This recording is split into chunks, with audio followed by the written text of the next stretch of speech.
Hello hello hello everyone, की हाल चाल है आप सभी के। उम्मीद करता हूँ सब मस्त होंगे। तो अगर आपने इस वीडियो पे क्लिक किया है, इसका मतलब आपको यूट्यूब पे इसका कोई अच्छा एक्सप्लेनेशन नहीं मिला होगा। But I will assure you कि अगर ये वीडियो लास्ट तक देखते हो तो आपको कोई डाउट नहीं रहेगा इस एक्सरसाइज से related. So let us begin. चलिए सॉल्व करते हैं।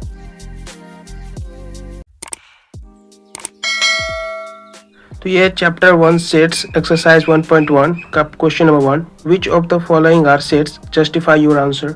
तो इसके लिए हमें समझना होगा सेट्स क्या होता है। तो सेट्स सिंपली एक वेल डिफाइंड कलेक्शन है ऑब्जेक्ट्स का, ठीक है। तो जैसे पहला क्वेश्चन बोलता है the collection of all the months of a year beginning with the letter J, यानी कि जे से शुरू होने वाले साल के कोई भी जितने भी मतलब मंथ्स हैं उनके नाम बताना है। तो कोई किसी से भी दुनिया में पूछोगे तो वो तीन ही नाम ले सकता है, जनवरी, जून और जुलाई।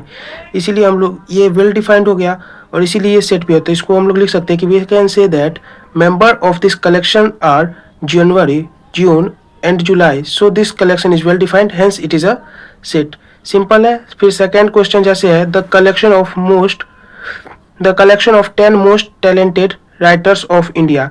तो राइटर मतलब लेखक हो गया, तो मतलब टॉप 10। अब इसमें देखो, इसमें क्या है कि तुम किसी से भी, तुम अपने दोस्त से पूछोगे कि तुमको 10 कोई ऐसा राइटर्स बताओ जो जो तुमको अच्छा लगता हो, तो कोई प्रेमचंद बोलेगा, कोई कुछ बोलेगा, तो सबका अपना अपना आंसर होगा।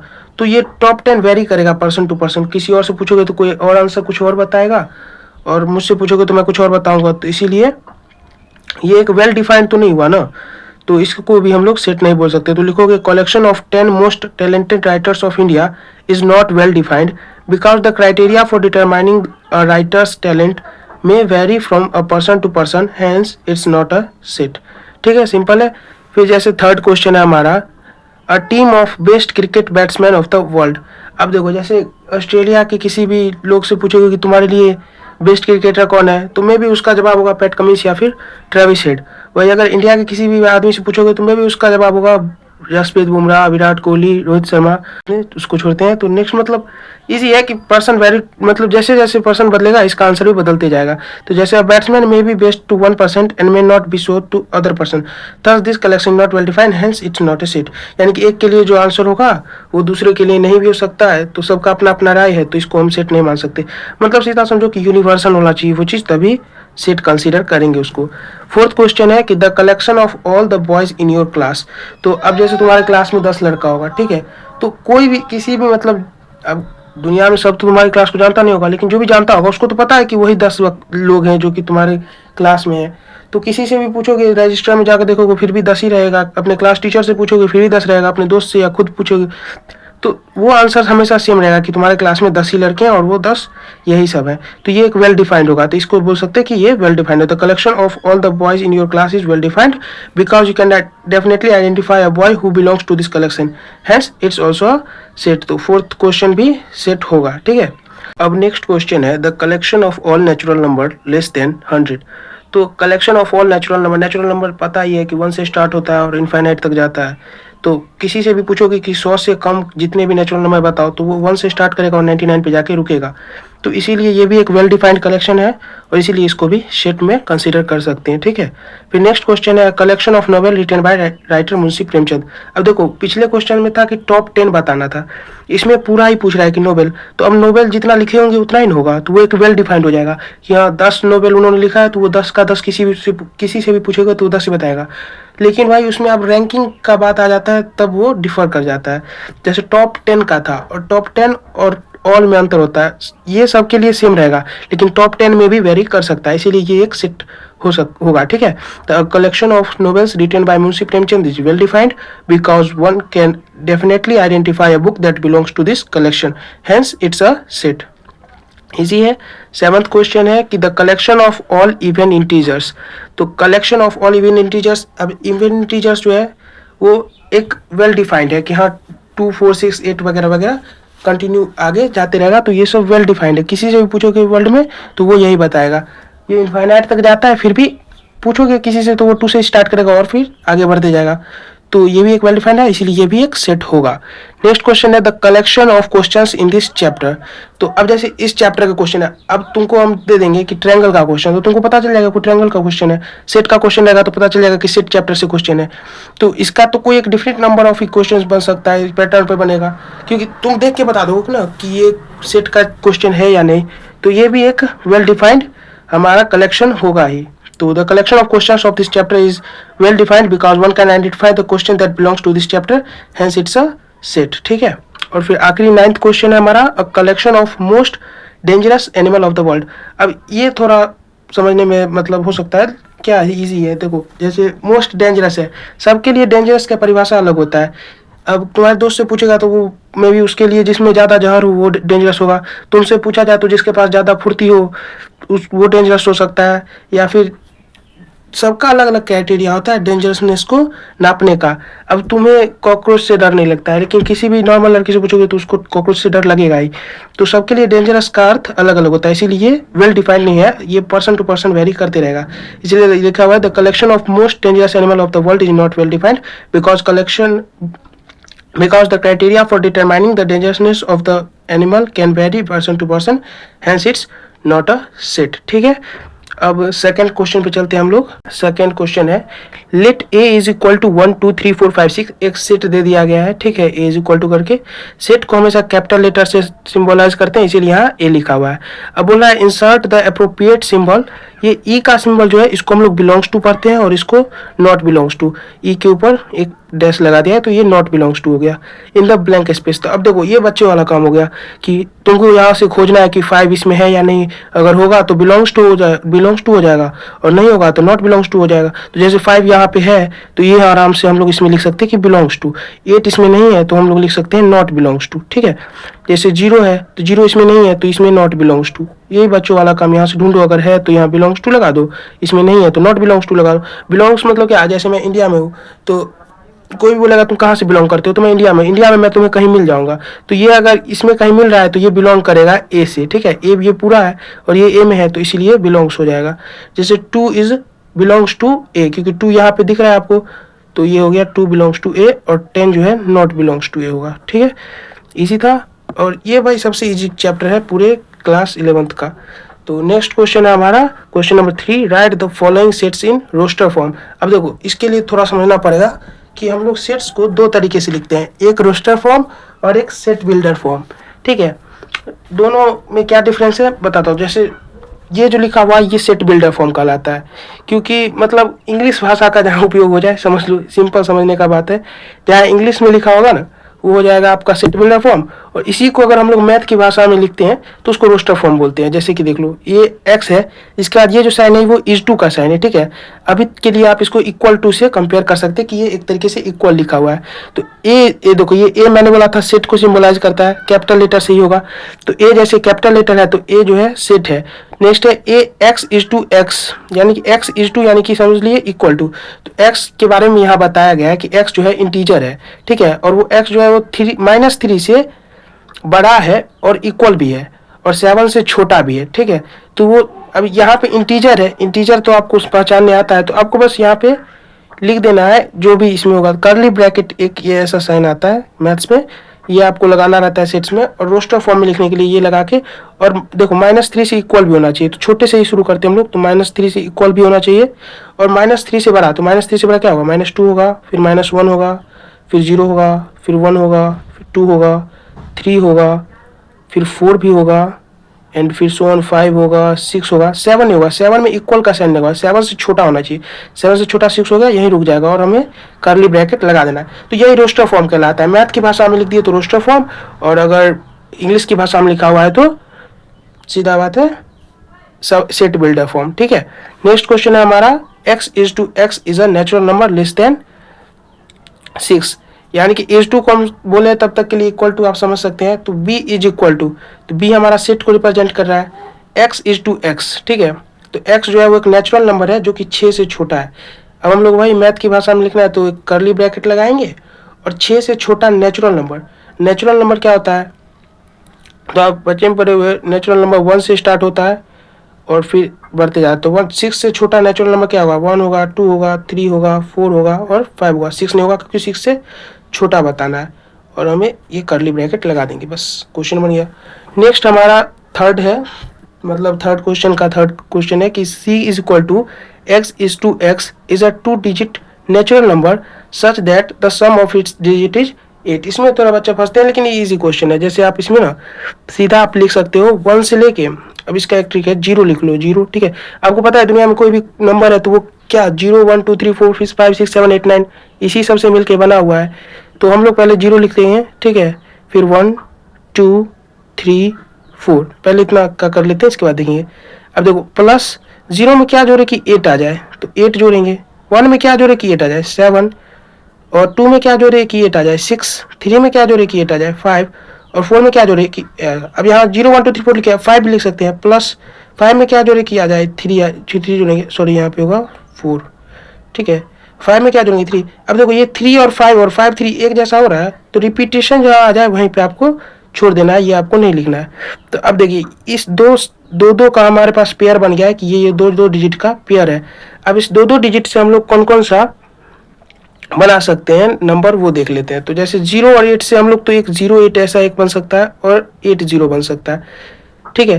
लेकिन यहाँ 2 डिजिट नेचुरल नंबर पूछा है, 2 डिजिट नेचुरल नंबर, तो ये तो 2 डिजिट नहीं हुआ, वह सिंगल डिजिट हो जाएगा, तो इसको हम लोग रिजेक्ट कर देंगे। और फिर यहाँ 1 17 बन जाएगा, 7 1 71 बन जाएगा, 2 6 26 बनेगा, 6 2 62 बनेगा, 3 5 35 बनेगा और 5 3 53 बनेगा, और 4 4 44 बनेगा, 4 4 44 बनेगा। लेकिन यहाँ भी रिपीटेशन हो गया तो हम लोग इसको भी रिजेक्ट कर देंगे। बाकी जो भी है उसको हम लोग यहाँ पे लिख देंगे, वही मैथ की फॉर्म में हम लोग एक कर्ली ब्रैकेट लगाते हैं, ठीक है। और छोटे से शुरू करना है तो छोटा 17 है तो 17 से शुरू किए, उससे बड़ा हमारा 26 है, उससे बड़ा 35 है, 35 से बड़ा 44 है, उससे बड़ा 53 है, उससे बड़ा 62 है, उससे बड़ा 71 है, उससे बड़ा 80 है, ठीक है। तो इस प्रकार से हो गया और हमारा ये मैथ का जो कर्ली ब्रैकेट का साइन है वो लग जाएगा और ये क्वेश्चन भी सॉल्व। तो अब हमें थर्ड का फोर्थ क्वेश्चन पे चलते हैं। थर्ड का फोर्थ नंबर क्वेश्चन है d is equal to x is a prime number which is divisor of 60, ठीक है। तो d is equal to, d हमने बोला कि सेट को सिंबलाइज कर रहा है और कुछ नहीं, ठीक है। और x इज टू को इक्वल टू हम लोग अभी मतलब कंपेयर कर सकते हैं कौन से कि x के बारे में यहाँ बता रहा है। तो x इज क्या है, x is a prime number, ठीक है, प्राइम नंबर है जो कि डिविजर है 60 का। तो अगर हम लोग 60 का प्राइम फैक्टराइजेशन कर ले तो हमें पता चल जाएगा कि कौन कौन से प्राइम नंबर है जो 60 को कम्प्लीटली डिवाइड करते हैं। तो हम लोग इसका प्राइम नंबर निकाल रहे हैं जो इसको कम्प्लीटली डिवाइड करता है, प्राइम फैक्टराइजेशन कर देते हैं इसका 3 5 5 1, ठीक है। तो इसका हमारे पास आ जाएगा 2 का square into 3 to the power 1 into 5 का पावर 1, ठीक है। तो कौन कौन से प्राइम फैक्टर्स है, 2 है, 3 है और 5 है। तो हम लोग इसका सेट बिल्डर जो हमारा मैथ की भाषा में लिखेंगे तो एक कर्ली ब्रैकेट डालेंगे, 2 3 और 5, 2 3 और 5 होगा, ठीक है। अब नेक्स्ट क्वेश्चन है e is equal to the set of all letters in word trigonometry. अब ट्रिग्नोमेट्री में कौन कौन सा वर्ड है हमें ये पता लगाना है बस, ठीक है। तो इसके लिए हमें बस कुछ नहीं करना है, ट्रिग्नोमेट्री में वर्ड कौन कौन सा है उसको बस यहाँ लिखते जाना है। टी है, ठीक है, फिर आर है, फिर आई है, फिर जी है, ट्रिग ओ है, फिर ओ के बाद हमारा एन है, फिर से एक बार और हो गया। तो एक बार हम लिख दिए तो दोबारा हमें लिखने की ज़रूरत नहीं है, ठीक है। तो अब एक ही बार में काम चल जाएगा। नेक्स्ट हमारा एम आ जाएगा, फिर ई आ जाएगा, फिर हमारे पास टी है तो टी हमने पहले ही लिख लिया है, आर भी हमने पहले ही लिख लिया है, तो हमारे पास एक वाई बचेगा ट्रिगोनोमेट्री का, यही हमारा सेट हो जाएगा, ठीक है, इजी था। नेक्स्ट हमारा बैटर के लिए भी सेम चीज़ करने वाले हम लोग। तो बैटर के लिए हम लोग बस जो इसमें सेट जो इसमें वर्ड्स हैं बस रिपीट नहीं होना चाहिए, बाकी सब ऐसे का ऐसे ही आ जाएगा इसमें। तो ये भी हमारा हो गया बैटर के लिए। नेक्स्ट हमारा है fourth number question, right the following in set builder form. तो देखो इससे जस्ट पहले के क्वेश्चंस जो थे हमको रोस्टर फॉर्म में लिखना था, मतलब सेट बिल्डर दिया हुआ था रोस्टर फॉर्म में लिखना था, लेकिन अब इसमें उल्टा है, हमको सेट बिल्डर दिया हुआ है रोस्टर दिया हुआ है उसको सेट बिल्डर में बदलना है। ये थोड़ा पिछले से हार्ड रहता है क्योंकि इसमें आप तुमको लैंग्वेज बनाना पड़ेगा खुद से इंग्लिश में, तो थोड़ा इसमें पिछले क्वेश्चन से कंपैरेटिवली थोड़ा हार्ड है, लेकिन क्लास 11th का ओवरऑल बात करें तो ये सबसे इजीएस्ट चैप्टर में से एक है, तो ये भी क्वेश्चन लगभग इजी है। बट हाँ, इस पहले वाले क्वेश्चन से थोड़ा हार्ड होगा। तो जैसे इसमें दिया हुआ है right the following in set builder form, तो सेट बिल्डर फॉर्म में 3, 6, 9, 12 को लिखना है। तो इसमें हम लोग क्या क्या पहले हमें गौर करना होगा कि इसमें क्या क्या सिमिलैरिटीज है। तो पहला तो ये सब नेचुरल नंबर तुमको दिख रहा होगा, सभी नेचुरल नंबर है। दूसरा कि ये 3 के मल्टीपल्स हैं, अगर तुम पढ़ो तो 3 1 3, 3 2 6, 3 3 9, 3 4 12, ठीक है। तो सब 3 के मल्टीपल्स में है, तो हम लोग यहाँ लिख सकते हैं कि क्या इसको पहले तो सेट को हमें कोई नाम देना होगा, तो हम लोग ABCD कुछ भी लिख सकते हैं। तो हम लोग लिख लेते हैं A इज इक्वल टू, ठीक है, और वही हमारा X इज टू बस हमें ये जो हमारा ये फॉर्मेट याद रखना है कि कोई एक कैपिटल लेटर लिखना है जो कि सेट को सिंबलाइज करेगा, और उसके जस्ट बाद में हमें X इज टू, इसके बाद इज टू मतलब कि X के बारे में अब हम बताने वाले हैं। तो X जो है वो X है, क्या है, X इज नेचुरल नंबर, हमने कंसीडर किया कि सब नेचुरल नंबर है। X is natural number which is multiple of 3, ठीक है, सभी मल्टीपल ऑफ 3 है। एंड और एक और खास बात है कि ये 12 तक है, यानी कि 15 से छोटा है। 3 का मल्टीपल्स क्या होगा, 9, 3 होगा, 6 होगा, 9 होगा, 12 होगा, इसके बाद 15 होगा, यानी कि X जो है 15 से छोटा है, यानी कि 15 बड़ा होगा। तो ये हमारा ऐसे लिख सकते हैं, और यही हमारा इंग्लिश लैंग्वेज में हो गया। हमको ऐसे बस ऐसे ही हर क्वेश्चन को शो करना है कि कैसे नेक्स्ट, अब मतलब जो कि मैथ की भाषा में दिया हुआ है उसको इंग्लिश में हम लोग कैसे लिखेंगे, सिंपली यही समझो लिखना है। तो हम फोर्थ के सेकंड क्वेश्चन पे चलते हैं। देखो अब फोर्थ का सेकंड क्वेश्चन है 2 4 8 6 और 2 4 8 16 और 32। तो अब इसमें हमें सोचना है कि क्या इसमें आपको सिमिलैरिटी दिख रहा है। तो एक तो ये नेचुरल नंबर है, ये तो आपको पहले दिख गया होगा। दूसरा कि 2 टू द पावर n का फॉर्म दिख रहा है, 2 टू द पावर 1 2 होता है, 2 का स्क्वायर 4, 2 का cube 8, 2 to the power 4 16, 2 to the power 5 32। तो आपको इसको पहले एक नेम दे देते हैं, b दे देते हैं, ठीक है, इस सेट का पूरा नाम b रख लेते हैं, और इसमें हमारा हो जाएगा b। तो हमारे पास आ जाएगा b is equal to, b हम लोगों ने सेट का नाम रखा था, और ये करली ब्रैकेट, ठीक है, और x इज टू x के बारे में बताना है कि x इज अ, हम लोग नेचुरल नंबर इसको बोल सकते हैं, ठीक है, या नेचुरल नंबर या सीधा लिख सकते हैं x is in the form, ठीक है, 2 to the power n where n is natural number, also n जो है वो देखो 6 से छोटा है, n जो है हमारा वो 6 से छोटा है, 5 तक ही है, ठीक है, n की जगह 5 तक ही रखेंगे तो आ जाएगा। तो हम लोग इसको ऐसे लिख सकते हैं, ठीक है, where n is natural number, ठीक। नेक्स्ट हमारा क्वेश्चन है सेकेंड 5 25 125 और 625। ये भी सेम ही है लगभग, सी हम लोग इसको सेट का नाम रख देते हैं। और नेक्स्ट हो जाएगा x is to x is in the form, इसमें फॉर्म का 2 टू द पावर n था, इसमें 5 टू द पावर n हो जाएगा, और इसमें n ही हमारा वापस नेचुरल नंबर हो जाएगा, n इज नेचुरल नंबर, और n जो हमारा छोटा होगा, इसमें भी n जो हमारा छोटा होगा, यानी यहाँ पे 5 से भी छोटा होगा, 4 तक ही इसमें होगा, 4 के बाद नहीं हो पाएगा, तो n हमारा 5 से भी छोटा हो जाएगा, ठीक है। तो हमारा ये हो गया थर्ड का क्वेश्चन, 4 का थर्ड। 4 का फोर्थ क्वेश्चन हमारे पास 2 4 6 और इसके बाद डॉट डॉट डॉट डॉट दे दिया है, डॉट डॉट डॉट डॉट दे दिया है, मतलब इनडिफाइनाइट इसमें टर्म्स है, यानी कि आगे चलते जाएगा ये। तो देखने से लग रहा है कि इवन नंबर्स का ये दिख रहा है कि 2 है, 4 है, 6 है, इसके बाद 8 आना चाहिए, फिर 10 आना चाहिए। तो पैटर्न देख के ही समझ में आ रहा है कि ये एक इंडिफिनिट मतलब है, एकदम आगे तक जाएगा, इन्फिनाइट तक जाएगा, और एक इवन नंबर का है, इवन नेचुरल नंबर का। तो सीधा हम लोग इसमें d is equal to capital से डिनोट करते हैं हमको सेट को, और लिख सकते हैं x इज टू x, यानी कि x जो है वो है नेचुरल इवन नंबर्स। बस इसमें इतना ही लिखेंगे, क्योंकि किसी को भी नेचुरल इवन नंबर्स, क्योंकि किसी को भी अगर हम लोग बोल दे कि नेचुरल इवन नंबर्स बताना है, तो वो सीधा अपने आप ये सेट हमें लिख के दे देगा। तो मतलब हमें बस इस तरीके से इंग्लिश लैंग्वेज में लिखना है कि अगर उसको किसी को मैथ में इंटरप्रेट करना हो तो सभी एक ही जैसा निकाले, सबका आंसर अलग अलग नहीं होना चाहिए। जैसे इसमें है 149 और 100 तक, इसमें जो है पैटर्न समझना थोड़ा दिक्कत आ सकता है। जैसे 1 है, 4 है, 9 है, फिर 100 है, तो अब इसमें तुमको पैटर्न, इसमें 3 का गैप है, फिर 5 का गैप है, फिर सोचोगे 7 का गैप होगा, फिर 9, तो लेकिन ये भी सोचना सही है, ठीक है। लेकिन एक और तरीके से इंटरप्रेट कर सकते हैं कि ये 1 का स्क्वायर है, ये 2 का स्क्वायर है, ये 3 का स्क्वायर है, फिर 4 का स्क्वायर होगा, फिर ऐसे करते करते 10 का स्क्वायर होगा।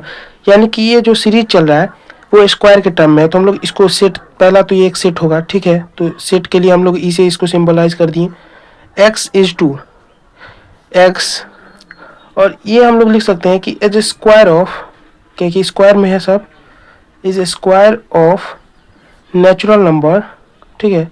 नेचुरल नंबर्स का ही है, लेस देन 11।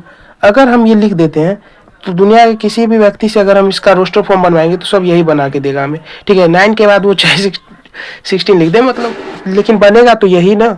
तो ऐसे ही बस यही हमें ध्यान में रखना है कि अगर हम किसी को सेट बिल्डर दे तो वो रोस्टर में अपने आप कन्वर्ट कर ले, और अगर रोस्ट बिल्डर लिखा हुआ है तो सॉरी सेट बिल्डर दे तो रोस्टर फॉर्म में लिख दे, और रोस्टर फॉर्म दिया हुआ है तो सेट बिल्डर में वो खुद से चेंज कर सके, ठीक है। तो बढ़ते हैं अब नेक्स्ट क्वेश्चन पे। नेक्स्ट क्वेश्चन है क्वेश्चन नंबर 5। क्वेश्चन नंबर 5 में दिया हुआ है list all the elements of following sets. मतलब वही कि मैथ की भाषा में वापस इसको लिखना है, इसमें जितने भी एलिमेंट्स है उन सबको लिखना है। तो वही वापस वही सेट बिल्डर दिया हुआ है, उसी को रजिस्टर में करना है।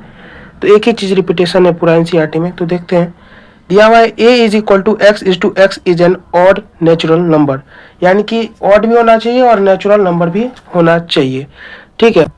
तो हम x के बारे में क्या क्या बता सकते हैं कि एक तो x नेचुरल नंबर है, यानी कि 0 से बड़ा होगा, और वो ऑड भी होना चाहिए, ठीक है। और पूरा एक दो बातें नहीं, तो ऑड नंबर तो इनफाइनाइट होगा, तो हम लोग इनफाइनाइट तक ही लिखेंगे। जैसे कि हम लोग ये बनाए करली ब्रैकेट, और 1 से स्टार्ट होता है ऑड नंबर नेचुरल में, 1 के बाद 3 होता है, फिर 5 होता है, फिर 7 होता है, फिर 9 होता है। अब हम ऐसे में तो बहुत आगे तक जा सकते हैं, करोड़ों में जाएगा। तो इसको हम लोग क्या करते हैं कि डॉट डॉट डॉट डॉट से रिप्रेजेंट कर देते हैं कि ये अभी इनफाइनाइट तक जाएगा, इतना ज़्यादा हम नहीं लिख सकते अपनी कॉपी में, ठीक है। अब नेक्स्ट क्वेश्चन है कि b is equal to x is to x is an integer, जो कि x जो है उसमें 1/2 -1/2 से बड़ा है और 9/2 से छोटा है, ठीक है। तो इसको कैसे समझते हैं हम लोग, देखिए। तो पहले तो -1/2 को हम लोग समझ लेते क्या होता है। तो -1/2 होता है 0.5, ठीक है, -0.5, ठीक है। और 9/2 जो है, 9/2 को हम लोग लिख सकते हैं 2 4 जा 8 पॉइंट, और 1 0 आ जाएगा, 2 5 जा 10, तो 4.5। तो अब हमें इंटीजर बताना है, x जो होगा वो इंटीजर होगा। तो हम लोग लिख सकते हैं कौन कौन सा इसमें आ जाता है एलिमेंट। तो पहला तो हमारा -0.5 से बड़ा क्या हो सकता है, तो -0.5 से बड़ा 0 होगा, 0 से स्टार्ट होना चाहिए, और इसके बाद 1 होगा, फिर 2 होगा, 3 होगा, और 4.5 से छोटा भी होना चाहिए। तो 4.5 को एक्सीड 5 करेगा तो 5 नहीं होगा इसमें, तो 4 तक ही रह जाएगा। तो हमारा ये भी आंसर हो जाएगा सेकेंड का, ठीक है। अब हमारा नेक्स्ट क्वेश्चन है 5 का थर्ड, ठीक है। इसमें दिया हुआ है c is equal to x is to x is an integer x square is equal to or smaller than 4, ठीक है। यानी कि x होगा, और x जो है वो x का होल स्क्वायर जो होगा वो 4 से या तो छोटा होगा या फिर 4 के बराबर होगा। तो अब पहले तो बराबर, अगर x स्क्वायर, देखो एक तो बात दिया हुआ है कि 4 के बराबर होगा, अगर ये केस आता है 4 के बराबर वाला केस, तो x हमारे के पास क्या हो जाएगा, +-2 हो जाएगा, ठीक है। और बोलता है कि x से छोटा भी हो सकता, मतलब 4 से छोटा भी हो सकता है। तो 4 से छोटा होगा तो इंटीजर दिया हुआ है, 4 से छोटा, +-2 होगा। तो -2 से मतलब -2 से बड़ा और +2 से छोटा, यहाँ यही बोल रहा है, ठीक है। -2 से बड़ा और +2 से छोटा। तो इसके एलिमेंट्स क्या क्या हो जाएंगे, -2 से स्टार्ट करेंगे, फिर -1 आता है, फिर 0 आता है, फिर 1 आता है, फिर 2 आता है। तो बस यही है कि x स्क्वायर जो है इक्वल टू होगा 4 के, तो वो प्लस और -2 आ जाता है यहाँ पे, ठीक है। और वो बोल रहा है कि -2 से बड़ा होना चाहिए और +2 से छोटा होना चाहिए। इसको अगर तुम इंटरप्रेट करोगे तो ऐसा ही निकलेगा इसका अर्थ, ठीक है। तो ऐसे में ये हमारा आंसर हो जाएगा। नेक्स्ट है x is to x is a letter of what loyal. अब देखो इतने में ये एक इजी क्वेश्चन आया है कि लोयल में जो भी है उसको लिख देना है लेटर्स को। तो LOY A, और L हमने पहले लिख लिया, तो ये हमें लिखने की जरूरत नहीं है। नेक्स्ट हमारा है 5 का 5, E is equal to x is a month of year not having 31 days. तो कौन कौन से महीने में हमारा 31 डेज नहीं होता है, तो जनवरी में तो होता है, फरवरी में नहीं होता है, ठीक है, फिर मार्च में भी होता है, अप्रैल में नहीं होता है, फिर मई में 31 डेज होता है, जून में नहीं होता है। जून के बाद हम लोग के पास जुलाई में भी होता है, अगस्त में भी होता है। हाँ, तो जून में भी होता है, मतलब जून में नहीं होता है, जुलाई में नहीं जुलाई में भी होता है, अगस्त में भी होता है, सितंबर में हमारे पास 30 डेज ही होते हैं, और फिर अक्टूबर में होता है, नवंबर। ठीक है, तो हमारे पास ये सेट आ जाएंगे। इन सभी मंथ्स में 30 डेज या इसमें 28 डेज होता है और इस चारों में 30 डेज होता है, बाकी हर में 31 डेज होता है। ठीक है, तो हमें बस यही छाट के लिखना था। नेक्स्ट है 5 का 6th question. f is equal to x is to x is a consonant in English alphabet which precedes k, यानी k से पहले तक का जितना भी कॉन्सोनेंट है वो हमें लिखना है। ठीक है, तो k से पहले तक का a तो हमारे पास वोवेल हो जाता है, तो b से स्टार्ट होगा, c होगा, d होगा, e हमारे पास वोवेल हो जाएगा तो f होगा, g होगा, h होगा, फिर i हमारे पास वोवेल हो जाएगा, j होगा, और k से पहले का बोल रहा है तो k हम लोग इसमें नहीं लिखेंगे। तो ये हमारे पास हो गया 5th question complete. Next question है question number 6। Match each of the following set on the left in roster form with the same set on the right described in set builder form. मतलब एक तरफ roster form दिया हुआ है, एक तरफ set builder, उसी को मैच द फॉलोइंग में दे दिया है। तो हमारे ऐसे 1 2 3 6 है, तो इसका हमारे पास हो जाएगा प्राइम नंबर है, तो नहीं, इसमें तो प्राइम नंबर 6 तो प्राइम नंबर होगा नहीं, तो ना ही 1 प्राइम नंबर है, तो ये तो ऑप्शन नहीं हो पाएगा। और लेस देन 10 नहीं, और तो ये 2 इवन हो जाएगा। नेचुरल नंबर डिवीजर ऑफ 6, ये हो सकता है कि x जो है वो नेचुरल नंबर है और 6 का डिवीजर भी है, तो पहला का c हो सकता है। ठीक है, सेकेंड है 2 3, तो 2 3 प्राइम नंबर है, हाँ प्राइम नंबर है, और डिवीजर ऑफ 6 है, तो हाँ 6 का डिवीजर भी है, तो सेकेंड का ये हो सकता है। थर्ड का तो देखने से पता चल रहा है कि मैथमेटिक्स का वर्ड लिखा हुआ है, तो ये हमारा डी हो जाएगा। और फोर्थ का हमारे पास 1 3 5 7 9, ये इसका बी होने वाला है क्योंकि ये ऑड नंबर है और वो भी 10 से कम। तो हमारा यही था 1.1 का आखिरी क्वेश्चन। तो इसी के साथ हमारा पहला एक्सरसाइज खत्म होता है। अगर आपको एक्सप्लेनेशन अच्छी लगी हो एंड ये वीडियो आपको हल्की सी भी हेल्पफुल लगी हो तो please do subscribe and give a like. तो इस वीडियो के लिए टारगेट करते हैं 50 लाइक्स का, एंड फिर मिलते हैं नेक्स्ट वीडियो में। तब तक के लिए पढ़ते रहिए, मचाते रहिए। Thanks for watching.